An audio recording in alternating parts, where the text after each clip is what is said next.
सबसे पहले जिस तरह से नेक काम करने से पहले गणेश जी की पूजा की जाती है और शिक्षण संस्थानों में कोई भी कार्यक्रम से पहले सरस्वती की वंदना की जाती है, उसी तरह से आज की वीडियो स्टार्ट करने से पहले सभी छात्र और छात्राओं और प्रिय दर्शकों को मेरी तरफ से प्यार भरा नमस्कार।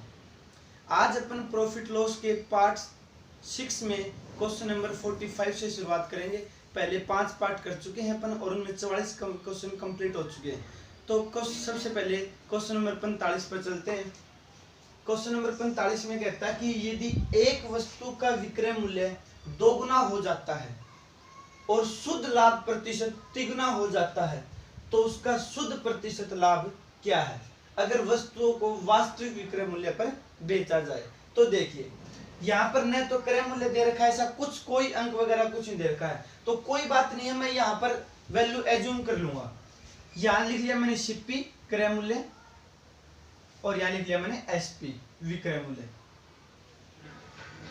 मैंने एक बार मान लिया कि मेरा सीपी 100 रुपये है और एसपी मैंने 200 मान लिया, इससे 100 रुपये ज्यादा मान लिया मैंने। कुछ भी मान सकते हो आप, एज्यूम कुछ भी कर सकते हो। तो आप बोल सकते हो अगर आपने 100 रुपये क्रय मूल्य माना और विक्रय मूल्य 200 रुपये हो गया तो मैं बोल दूंगा कि मुझे यहाँ 100 रुपये का क्या हो गया, प्रॉफिट हो गया। फिर बोल रहा है क्योंकि यहाँ पर कि विक्रय मूल्य को दोगुना किया जाता है। अब अगर मैं विक्रय मूल्य को दोगुना कर दूं, विक्रय मूल्य पहले 200 है, अब 200 का दोगुना कितना हो गया, 400। आप मुझे बताइए कि जैसे ही मैंने विक्रय मूल्य को दोगुना किया, मेरा क्रय मूल्य 100 रुपये था, तो अब मुझे प्रॉफिट कितना हो गया, 300 रुपये हो गया। पहले कितना था प्रॉफिट, 100 और अब कितना हो गया, 300, यानी प्रॉफिट कितने गुना हो गया, 3 गुना हो गया। और वो यही क्वेश्चन में बोल रहा है कि अगर विक्रय मूल्य को दोगुना किया जाता है तो उसका शुद्ध लाभ प्रतिशत क्या हो जाता है, तिगुना हो जाता है। तो ये बोल रहा है कि तो शुद्ध लाभ प्रतिशत कितना है अगर वस्तुओं को वास्तविक विक्रय मूल्य पर बेचा जाए। वास्तविक विक्रय मूल्य कितना माना था मैंने, 200 रुपये, क्रय मूल्य कितना था, 100 रुपये, तो लाभ कितने का हुआ, 100 रुपये का। और आप जानते हो कि 100 रुपये का लाभ इस 100 रुपये पर से हुआ है और परसेंटेज में भी क्या होता है, 100 ही होता है। तो आप सीधा यहाँ पर देख भी सकते हो कि उसको 100% का प्रॉफिट हुआ है उसके, अगर उसको वास्तविक विक्रय मूल्य पर बेचा जाए तो। ये इस क्वेश्चन का आंसर है। छोटा सा क्वेश्चन है, दोबारा से आप देख सकते हो इसको। अब है क्वेश्चन नंबर 46। एक व्यक्ति कुछ वस्तुएं 2 रुपए में 3 की दर से और समान वस्तुएं 1 रुपए में 2 की दर से खरीदता है और सभी को 3 रुपए में 5 की दर से बेचता है, तो कुल विक्रय मूल्य में 50 रुपए का लाभ होता है। उसने कुल कितनी वस्तुएं बेची। ऐसा क्वेश्चन अपन पहले भी कर चुके हैं, लेकिन पहले वाले क्वेश्चन में मैंने सीधी एक ही बात पूछी थी कि उसे कितने प्रतिशत का लाभ या हानि हुई। लेकिन इस क्वेश्चन में मैंने बोला है कि उसको लाभ दे दिया मैंने कि 50 रुपए का उसको लाभ हुआ है, तो बताओ उसने कितनी वस्तुएं बेची थी। इस क्वेश्चन में मैंने थोड़ा चेंजमेंट कर दिया। तो देखिए मैंने एक तरफ लिखा था दर और एक तरफ मैंने रुपए लिख दिए। ये बोला कि 2 रुपए में 3 की दर से, यानी 2 रुपए में वो बंदा 3 वस्तु खरीद के लेके आया। फिर बोला कि 1 रुपए में 2 की दर से वो बंदा फिर 1 रुपए में 2 की दर से समान वस्तुएं, यानी यहाँ पर बोल भी दिया उसने कि वहां पर वस्तु समान खरीदी है उसने। आप यहाँ देखो, यहाँ कितनी खरीदी है, 3, और यहाँ कितनी है, 2। समान तो नहीं है, तो समान अपन करेंगे, अपन इसकी तो 2 से गुणा कर देंगे और इसकी 3 से गुणा कर देंगे। 2 की यहाँ गुणा करेंगे तो यहाँ पर भी करनी पड़ेगी, और 3 की यहाँ गुणा करेंगे तो यहाँ पर भी करनी पड़ेगी। तो 2 3 6, यहाँ पर भी 6 और 2 दूनी 4, 3 एकम 3। तो मैं अब बोल सकता हूँ कि पहले 6 वस्तु 4 रुपए में खरीदी, बाद वाली 6 वस्तु 3 रुपए में खरीदी, और 6 और 6 कितनी होगी, 12। तो टोटल 12 वस्तु उसने 7 रुपए में खरीद ली। उसके बाद बोलता है कि उसने सभी को 3 रुपए में 5 की दर से बेच दिया। 3 रुपए में कितना बेच दिया, 5 की दर से। अब आपको यहाँ एक काम और करना है। यहाँ वस्तु खरीदी कितनी है, 12, बेच किस हिसाब से रहा है, 5 के हिसाब से। तो आप इनकी वैल्यू भी क्या करो, बराबर करो। और इनकी वैल्यू बराबर करने के लिए क्या करेंगे, 5 की इधर गुणा कर देंगे और 12 की इधर गुणा कर देंगे। 5 की यहां करेंगे तो यहां पर भी करनी पड़ेगी और 12 की यहां पर भी करनी पड़ेगी। तो 12 पंजे 60, 7 पंजे 35, 12 पंजे 60 और 12 तिये 36। तो मैं अब बोल सकता हूं साफ शब्दों में कि उसने 60 वस्तु खरीदी थी 35 रुपए में, फिर उसने वही 60 वस्तु 36 रुपए में बेच दी। तो मैं बोल सकता हूं कि उसको 1 रुपए का प्रॉफिट हो गया। कितने रुपए का? 1 रुपए का प्रॉफिट हो गया। तो आप साफ साफ बताइए, अगर 1 रुपए का प्रॉफिट हुआ है तो उसने वस्तु कितनी खरीदी थी? 60। लेकिन 1 रुपए का प्रॉफिट नहीं हुआ, क्वेश्चन में 50 रुपए का प्रॉफिट हुआ है। अब 1 रुपया 60 के बराबर है तो 50 की वैल्यू कितनी हो जाएगी? 3000। यानी मैं बोल सकता हूं कि उसने टोटल 3000 वस्तु खरीदी थी। ये है अपना क्वेश्चन नंबर 46। आप इसका स्क्रीनशॉट भी ले सकते हैं। Question number 47। एक निर्माता अंदाजा लगाता है कि जांच के समय उसकी 4% वस्तुएं बेकार मिलेंगी। वह 12.5 रुपए प्रति दर से 21,000 वस्तुओं का ऑर्डर लेता है और 20% लाभ का अंदाजा लगाता है।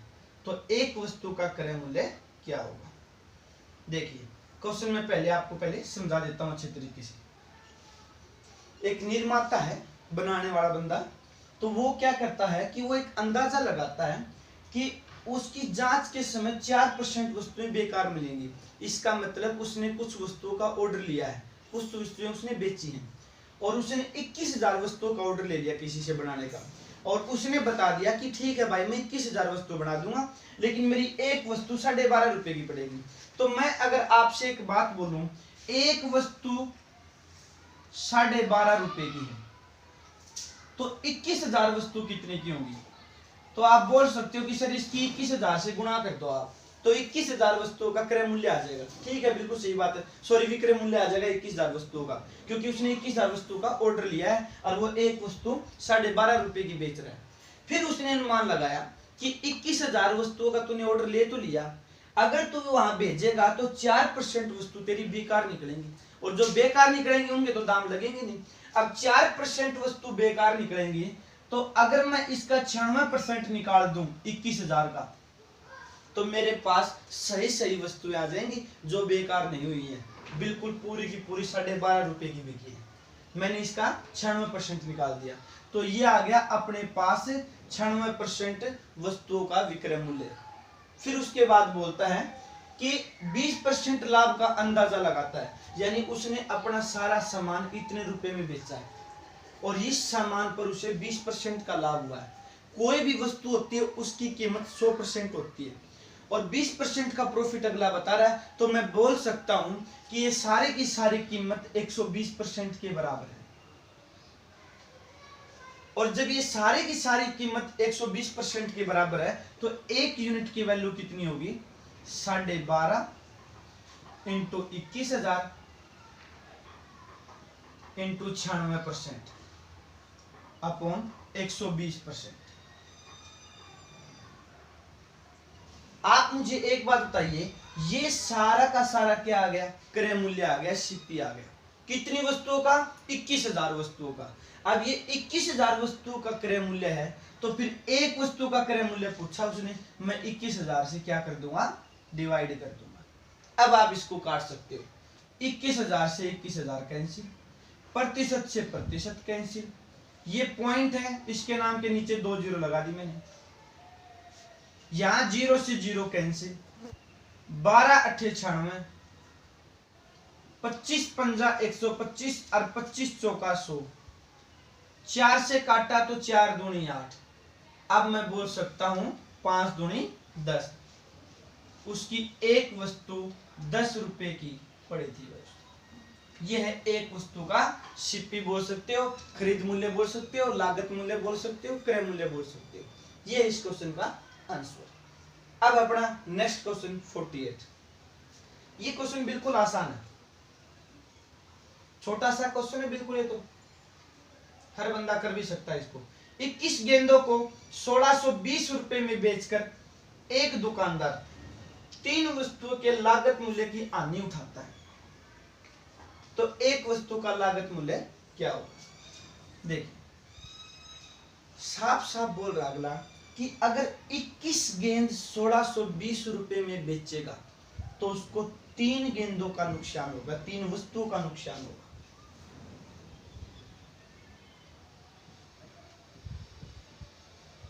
आप मुझे एक बात बताइए, वो 21 गेंद बेच रहा है 1620 में और 3 गेंदों का नुकसान हो रहा है, तो फिर बेच क्यों रहा है भाई? जब 3 गेंदों का उसको पता है, उसको नुकसान हो रहा है, तो फिर बेच क्यों रहा है?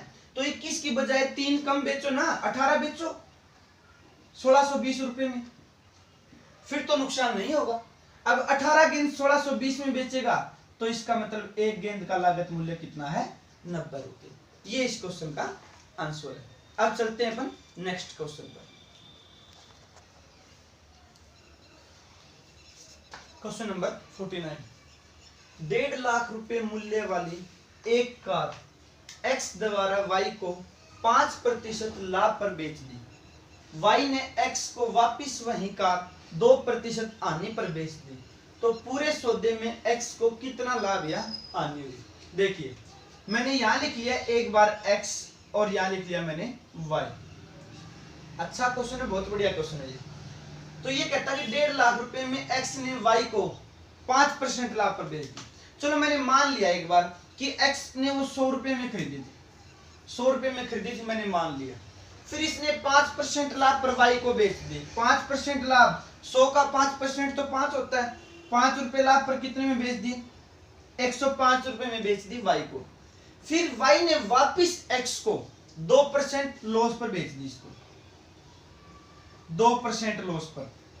तो आप ये देखिए कि 105 का 2% कितना होता है? 105 का 2% होता है 2.1, यानी 105 रुपए की वस्तु 2.1 रुपए में लॉस में बेच दी, तो मैं यहां लिख सकता हूं 102 रुपए, 102.9 रुपए। अगर मैं यहां जीरो भी लगाऊं तो भी कोई फर्क नहीं पड़ेगा।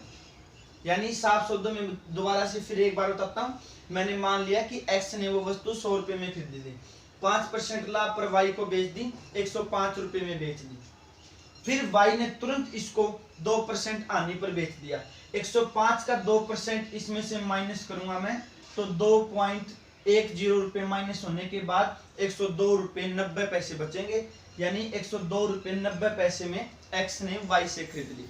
अब समझाने के लिए, जैसे मैं X हो गया, Y कोई अदर पर्सन हो गया, उसको मैंने 105 रुपए में बेची, उसके पास से मैंने 105 रुपए ले लिए और उसको वस्तु दे दी, मुझे 5 रुपए का प्रॉफिट हो गया। आप दिमाग लगाइए, अगर ये वस्तु मुझे इतने ही रुपए में वापस दे दे तो फिर मुझे नया लाभ और नए हानि, क्योंकि मुझे उसके 105 रुपए वापस देने पड़ेंगे।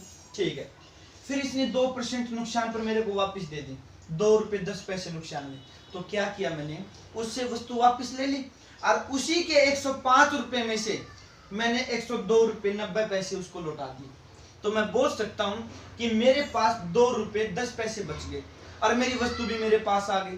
तो साफ शब्दों में 2 रुपए 10 पैसे का प्रॉफिट हो गया। किसको? X को। कब?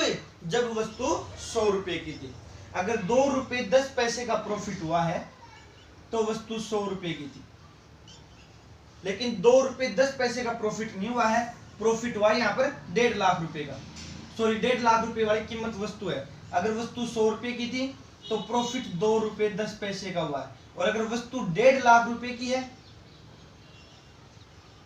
तो कितने रुपए का प्रॉफिट होगा? क्योंकि यहाँ पर उसने प्रॉफिट पूछा है, न कि वस्तु की कीमत। वस्तु की कीमत तो दे रखी है यहाँ पर, 100 रुपए मानी तो 2 रुपए 10 पैसे का प्रॉफिट। अगर 1.5 लाख रुपए कीमत है तो कितने का प्रॉफिट? ये पॉइंट हटाया मैंने, नीचे 2 जीरो और लगा दी 100, ये 4 जीरो से 4 जीरो कैंसिल, और 15 की इससे गुणा करेंगे तो 0, 15 एकम 15 दूनी 30 और 1 31। तो मैं बोल सकता हूं कि इस लेन देन में X को 3150 रुपए का प्रॉफिट हो गया। कोई बंदा ये सोचेगा कि यहाँ 5 रुपए का प्रॉफिट भी तो हुआ था। अरे हुआ था, मैं कम मना कर रहा हूं भाई, लेकिन ये तब हुआ था जब उसने वस्तु दी थी, लेकिन जब उसकी वस्तु ही उसके पास वापस आ गई तो फिर कैसा लाभ और क्या हानि। तो यानी उसी के पैसों से वो 2 रुपए 10 पैसे बचा गया और अपनी वस्तु भी वापस ले गया। जब 2 रुपए 10 पैसे उसने 100 रुपए पर बचाए तो 1.5 लाख पर कितने बचाएगा? 3150 रुपए। ये इस क्वेश्चन का आंसर है। अब चलते हैं नेक्स्ट क्वेश्चन पर, क्वेश्चन नंबर 50।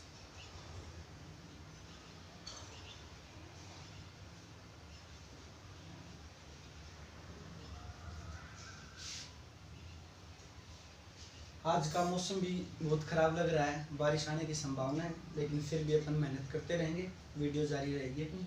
क्वेश्चन नंबर 50 देखिए क्या कहता है कि एक वस्तु का अंकित मूल्य उसके क्रय मूल्य से 50% ज्यादा है। यदि अंकित मूल्य व बिक्री मूल्य में 20% की वृद्धि कर दी जाए तो प्राप्त लाभ दुगुना हो जाता है। यदि आरंभिक मूल्य 300 रुपए हो तो प्रारंभिक विक्रय मूल्य क्या होगा? तो देखिए मैंने यहां लिख लिया अंकित मूल्य, यानी फेस वैल्यू भी बोल सकते हैं अपन, प्रिंट वैल्यू भी बोल सकते हैं। यहां लिख लिया मैंने विक्रय मूल्य सेल प्राइस, और यहां लिख लिया मैंने क्रय मूल्य। आप मुझे एक बात बताइए, इसने आरंभिक मूल्य कितना दिया है? 300 रुपए। ये आरंभिक मूल्य ही इसका क्या है? अंकित मूल्य है, फेस वैल्यू है इसकी, प्रिंट कीमत। आप मुझे इतना बताइए कि अंकित मूल्य इसके सीपी से क्रय मूल्य से कितने परसेंट ज्यादा है? 50% ज्यादा है। 50% का मतलब है कि अगर सीपी 100 है तो अंकित मूल्य कितना है? 150। और अगर अंकित मूल्य 300 है तो सीपी कितना होगा फिर? 200। भाई अंकित मूल्य अगर अपनी जो फेस कीमत है 150 है तो सीपी 100 है, और अगर ये 300 है तो ये कितना होगा? 200 रुपये। मैंने पता कर लिया यहां से। फिर बोल रहा है कि अगर विक्रय मूल्य में और अंकित मूल्य में 20% की वृद्धि कर दूं तो लाभ दुगुना हो जाता है। अपने को क्या पता कि ये 200 रुपए की वस्तु कितने में बेची थी? हाँ इतना कंफर्म हो गया, 200 में खरीदी थी, 300 रुपए उसके ऊपर लिखा था। इसका मतलब जो भी विक्रय मूल्य है वो इनके बीच का है, और मैंने मान लिया कि इसको x रुपए लाभ पर बेच दी इसने, x रुपए प्रॉफिट पर।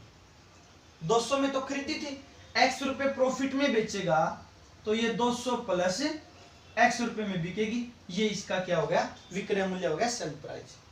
फिर क्या कहता है कि अगर इसका विक्रय मूल्य 20% बढ़ा दूं,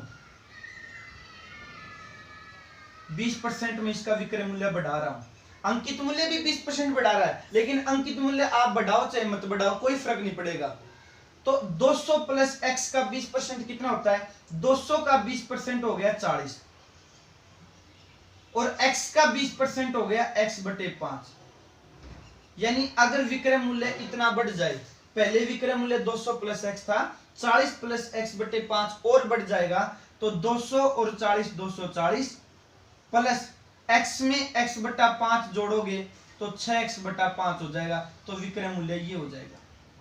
और जब विक्रय मूल्य ये हो जाएगा तो फिर जो लाभ होगा वो लाभ दुगुना हो जाएगा। पहले लाभ कितना था? x रुपए, और अब लाभ कितना हो जाएगा? 2x रुपए। तो मैं साफ शब्दों में बोल सकता हूं कि इन दोनों का योग इसके इक्वल होगा। या फिर ऐसे भी बोल सकते हो कि अगर मैं इस विक्रय मूल्य में से मैं ये क्रय मूल्य घटाऊंगा तो मुझे लाभ कितना होना चाहिए? 2x।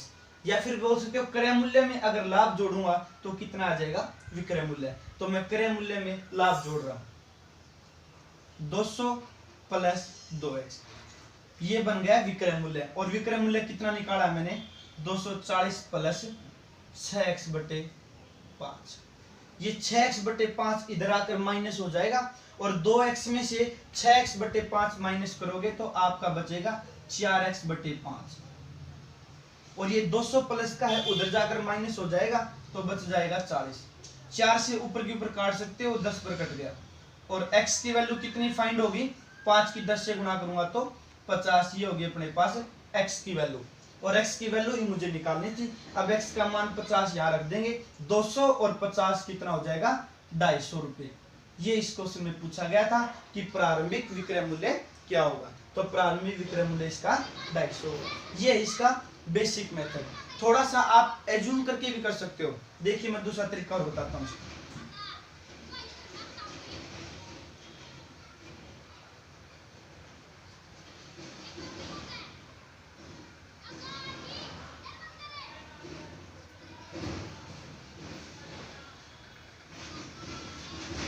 ये बोल रहा है कि क्रय मूल्य से 50% ज्यादा अंकित मूल्य है।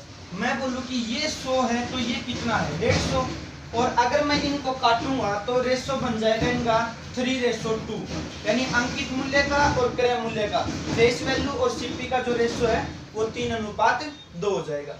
फिर उसके बाद बोल रहा है कि अगर विक्रय मूल्य में और अंकित मूल्य में 20% की वृद्धि करूं, दिमाग लगाओ 20% की वैल्यू जो फ्रैक्शन होती है वो कितनी होती है 1/5। तो तुम क्या करो, विक्रय मूल्य ऐसा एज्यूम करो, ऐसा मानो कि अगर मैं उसका 1/5 निकालूं तो वो 5 से कट जाए। तो मैंने विक्रय मूल्य 5 रुपए ही मान लिया। विक्रय मूल्य कितना मान लिया 5 रुपए। और मैंने अभी भी बताया था कि विक्रय मूल्य क्रय मूल्य और अंकित मूल्य के बीच का ही होता है, और अंकित मूल्य और क्रय मूल्य 3:2 में होने चाहिए। तो अगर मैं इनको डबल कर दूं 3:2 को, तो 3 का डबल 6 और 2 का डबल 4, ये लो आ गया बीच में। तो मैं बोल सकता हूं कि अगर क्रय मूल्य 4 रुपए है तो 4 रुपए की वस्तु पर 6 रुपए लिख दिया और उसको 5 में बेच दी। तो आप मुझे बताओ 4 रुपए की वस्तु आप 5 में बेचोगे तो आपको कितने रुपए का प्रॉफिट होगा 1 रुपए का। और फिर बोल रहा है कि अगर मैं विक्रय मूल्य में 20% की बढ़ोतरी कर दूं तो 5 का 20% कितना हो गया 1। अगर मैं 1 रुपए की बढ़ोतरी करूंगा तो ये हो जाएगा विक्रय मूल्य कितना 6, क्रय मूल्य कितना था 7 तो 4, और 4 रुपए की वस्तु अगर 6 में बेचोगे तो कितने रुपए का प्रॉफिट होगा 2 का। देख लो पहले लाभ कितने का हुआ 1 का, आपने जैसे ही विक्रय मूल्य 20% बढ़ाया आपका लाभ 2 रुपए हो गया, दुगना हो गया। तो अंकित मूल्य मैंने कितना मानना है 6 रुपए, जबकि प्रश्न में अंकित मूल्य कितना बता रहा है 300 रुपए। 6 की वैल्यू 300 बता रहा है, यानी कितने गुना है ये 50 गुना है। जब 6 का वैल्यू 300 है 50 गुना है, तो आप 5 का भी 50 गुना कीजिए, और 5 का 50 गुना करोगे तो कितना आ जाएगा 250 रुपए। ये इस क्वेश्चन का आंसर है। तो आप एज्यूम करके करोगे तो ज्यादा बेटर रहेगा। नेक्स्ट क्वेश्चन 51, 15 किताब बेचने पर एक आदमी को 4 पेनों के विक्रय मूल्य का फायदा होता है, जबकि 12 पेन बेचने पर 8 किताब के विक्रय मूल्य के हानि होती है। तो और लाभ प्रतिशत और हानि प्रतिशत उसने इक्वल बताए हैं, समान है। तो किताब और पेन का विक्रय मूल्य का रेशो क्या होगा अगर किताब का क्रय मूल्य पेन के क्रय मूल्य का आधा है। तो मैंने एक तरफ तो लिख ली बुक और एक तरफ लिख लिया मैंने पेन, और इसने लास्ट की लाइन पकड़ो कि बुक का जो शिप्पी है ना वो पेन के शिप्पी का आधा है। मैंने पेन का शिप्पी 2x मान लिया, तो इसका आधा कितना हो गया x। ये हो गया बुक का क्रय मूल्य, ठीक है। फिर बोल रहा है कि 15 किताब बेचने पर, यानी यहां पर 15 किताब बेची गई है, तो यहां लिख लिया मैंने शिप्पी, यहां लिख लिया मैंने एसपी, यहां लिख लिया मैंने प्रॉफिट। इसने 15 किताब बेची हैं, एक किताब x रुपए की है तो 15 किताब कितने की होगी 15x की।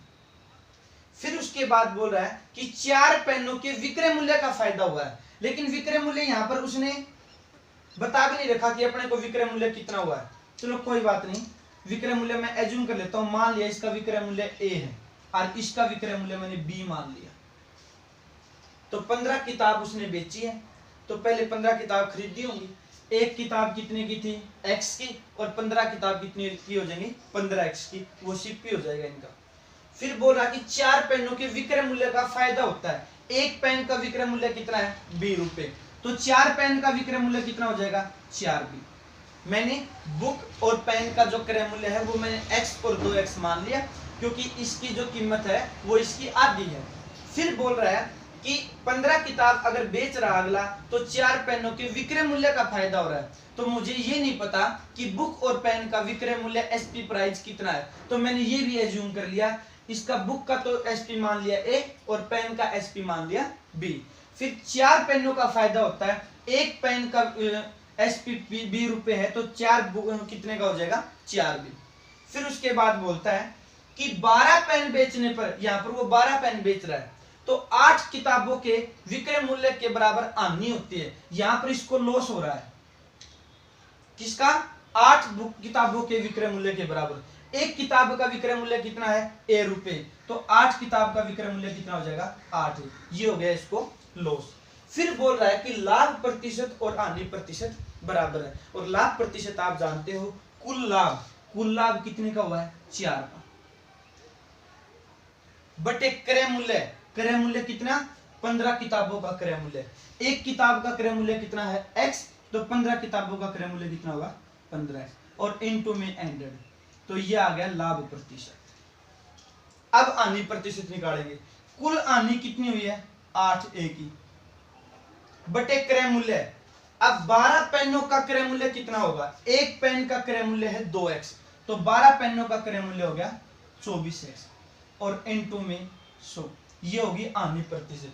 और लाभ प्रतिशत और हानि प्रतिशत अगला खुद बराबर बता रहा है, तो मैं काटू तो 100 से 100 कैंसिल, यहां से नीचे x से x कैंसिल, 8 तिया 24 और 3 पंजे 15, तो मैंने यहां 4 का 4 रख लिया, 5 नीचे, और ये b गुणा में है, ये मैं दूसरी तरफ ले गया, ये भाग में चला गया, तो मैं बोल सकता हूं कि यहाँ पर a की वैल्यू अगर 4 है तो b की वैल्यू कितनी है 5, तो a और b का रेशो कितना हुआ यहाँ पर 4:5, और अपने से पूछा क्या है कि किताब और पेन के विक्रय मूल्य का अनुपात क्या होगा, और किताब की वैल्यू मैंने a मानी थी विक्रय मूल्य, और पेन का माना था b, और दोनों का रेशो कितना आया 4:5। अगर ये समझने में थोड़ी सी दिक्कत हुई है तो आप वीडियो को फिर से रिप्ले करके देख सकते हो। अब चलते हैं नेक्स्ट क्वेश्चन पर।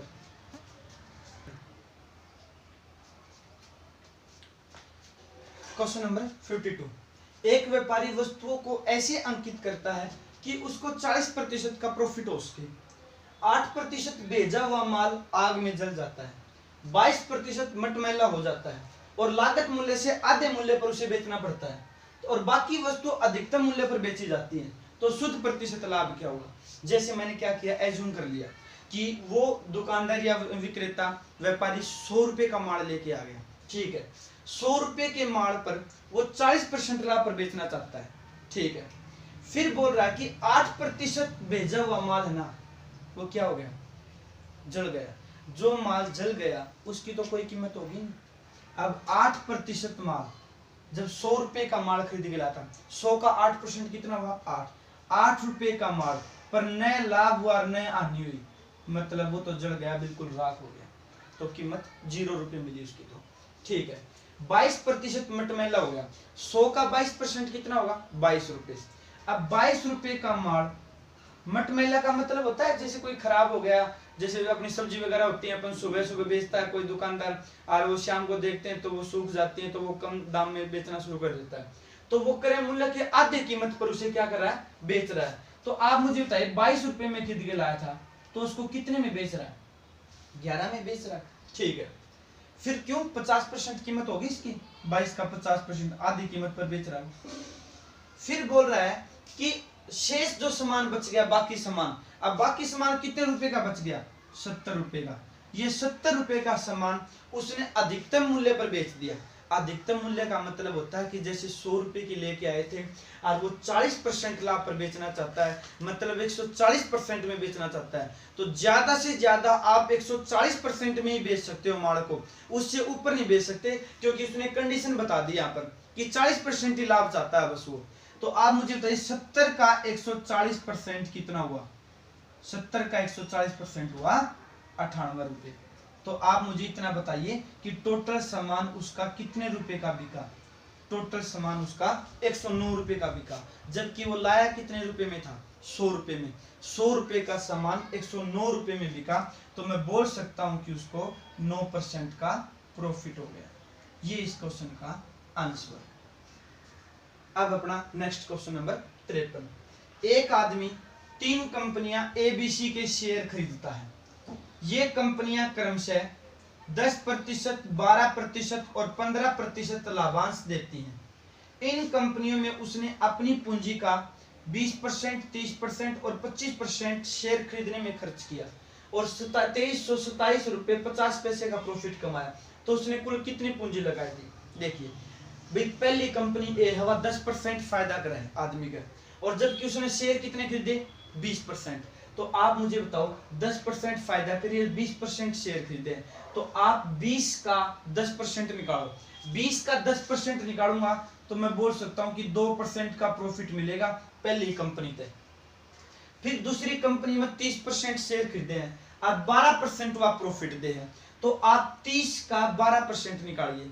30 का 12% आप निकालेंगे तो ये हो जाएगा आपका 3.6%, यानी दूसरी कंपनी से उसको 3.6% का प्रॉफिट होगा। फिर तीसरी कंपनी से 25% शेयर खरीदता है और 15% वह लाभ देती है, तो 25% का आप 15% निकालिए। 25% का 15% निकालेंगे तो 3.75% आ जाएगा। और फिर मैं बोल सकता हूं अगर मैं सभी को ऐड करूं तो ये बन जाएगा 9.35%, यानी तीनों कंपनियों से उस आदमी को 9.35% का प्रॉफिट हुआ है। तो आप मुझे इतना बताइए, मैंने अगर ये परसेंटेज में वैल्यू निकाली तो 9.35% आ गया, जबकि क्वेश्चन में दे रखा है कि 2337 रुपए 50 पैसे का प्रॉफिट हुआ है। तो परसेंटेज की बात करेंगे तो 9.35 का प्रॉफिट हुआ है, और अगर रुपयों की बात करेंगे तो 2337 रुपए 50 पैसे का प्रॉफिट हुआ है। तो ये इसके इक्वल हुआ, तो एक यूनिट किसके बराबर होगी?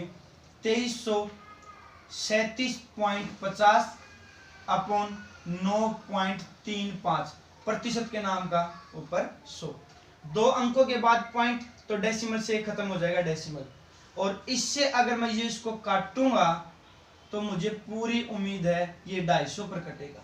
आप काट के देख सकते हो इसको, और 250 की 100 से गुणा करोगे तो 25,000 रुपए उसने कुल पूंजी लगाई थी। ये इस क्वेश्चन का आंसर। लास्ट क्वेश्चन अपना आज का, एक्स और वाई ने समान कीमत पर वस्तु खरीदकर सी को प्रत्येक 360 रुपए में बेच दी, तो एक्स का लाभ प्रतिशत ए है और वाई का लाभ प्रतिशत बी है।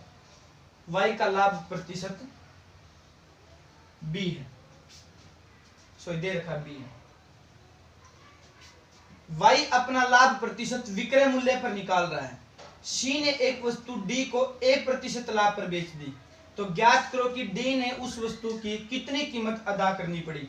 अगर लास्ट में दिया है कि बी बराबर 44/4/9% ऑफ ए, यानी बी की जो वैल्यू है वो ए का 44/4/9% है, तो मैं इसको बोल सकता हूं कि बी बराबर 44/4/9 की फ्रैक्शन होगी 4/9 और इनटू में ए है, तो ये रिलेशन है इनके बीच में। ठीक है, तो मैंने यहां लिख लिया एक बार x और यहां लिख लिया y। ध्यान से समझना इस क्वेश्चन को, यही एक तरीका इसका। तो x और y ने समान कीमत पर खरीदी, कितने कितने रुपए लगाए अपने को नहीं पता। मैंने मान लिया कि इसने a रुपया लगाया तो ये भी a रुपया लगाएगा, क्योंकि समान कीमत पर खरीदी है। और 360 में बेची है, 360 में इसने बेच दी और 360 में इसने बेच दी, दोनों ने समान कीमत पर बेची है बिल्कुल। तो ये तो हो गया इनका शिपी, समझ भी जाओगे, लिखने की भी कोई जरूरत नहीं है। और ये हो गया इनका एसपी।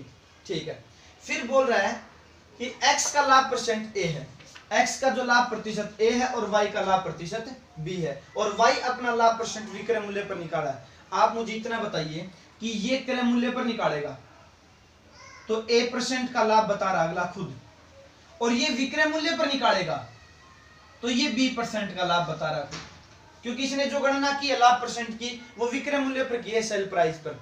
ठीक है, तो मैं अगर इसका लाभ प्रतिशत निकालूं एक बार तो मैं बोल सकता हूं कि इसका क्रय मूल्य a है, और a का अगर मैं कैपिटल A% निकालूंगा तो ये हो जाएगा इसका प्रॉफिट, जो इसको प्रॉफिट हुआ है, और इसका विक्रय मूल्य है 360 रुपए। और अगर मैं इसका B% निकालूंगा तो मैं बोल सकता हूं कि ये है इसका प्रॉफिट, और दोनों का प्रॉफिट आपस में बराबर होगा। क्यों? क्योंकि जब क्रय मूल्य भी बराबर है और विक्रय मूल्य भी बराबर है तो दोनों के प्रॉफिट भी बराबर होंगे। जैसे मैंने मान लिया एक 100 में खरीदी, दूसरी 100 में खरीदी, पहली 300 में बेची, दूसरी 300 में बेची, तो 200 का प्रॉफिट इसको और 200 का प्रॉफिट उसको। जब क्रय मूल्य और विक्रय मूल्य समान होते हैं तो ऐसी कंडीशन में प्रॉफिट भी समान होता है। अब अगर मैं इनका परसेंटेज से परसेंटेज कट जाएगा तो ये हो गया a इंटू ए बराबर 360 इंटू बी। बी की कीमत कितनी है यहाँ पर 4/9a, ये इसके बीच में सम्मत बताया था, तो हमने इसका फायदा यहाँ उठा लिया। तो मैं ये a से a काट दूंगा, 9 से कट गया तो 40, तो a की वैल्यू कितनी आ गई 160 रुपए। और a मैंने क्या माना है, x ने जो वस्तु बेची है वो क्रय मूल्य पर, तो ये a का क्रय मूल्य आ गया अपने पास। ठीक है, फिर मैं अब a% निकालूंगा, क्यों, क्योंकि उसने बोला कि d को a% लाभ पर बेचे हैं, तो मुझे कम से कम a का परसेंटेज तो पता चले। अब ये a की वैल्यू कितनी आ गई 160 रुपए, और 160 रुपए की वस्तु बेची कितने में है 360 में, कितने रुपए का प्रॉफिट हो गया 200 रुपए का प्रॉफिट हो गया।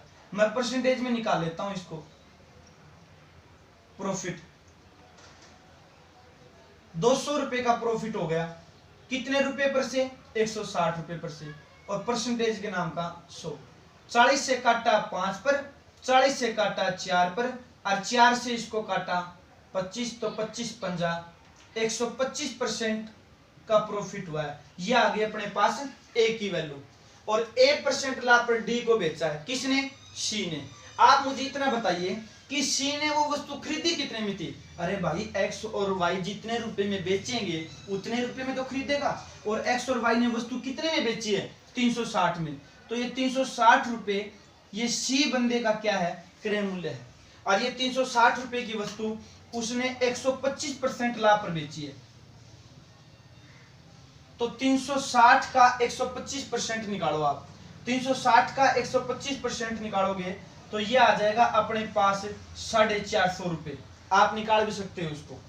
तो फिर बोला कि डी ने कितनी कीमत अदा करनी पड़ी, 450 रुपए का प्रॉफिट कमा जाएगा, 360 में उसने खरीदा है, तो इन दोनों को ऐड कर दो, तो 810 रुपए में डी ने सी से यह वस्तु खरीदी है। यह है इस क्वेश्चन का आंसर। आज के लिए सिर्फ इतना ही, अब मिलते हैं अपन नेक्स्ट वीडियो में, तब तक के लिए जय हिंद।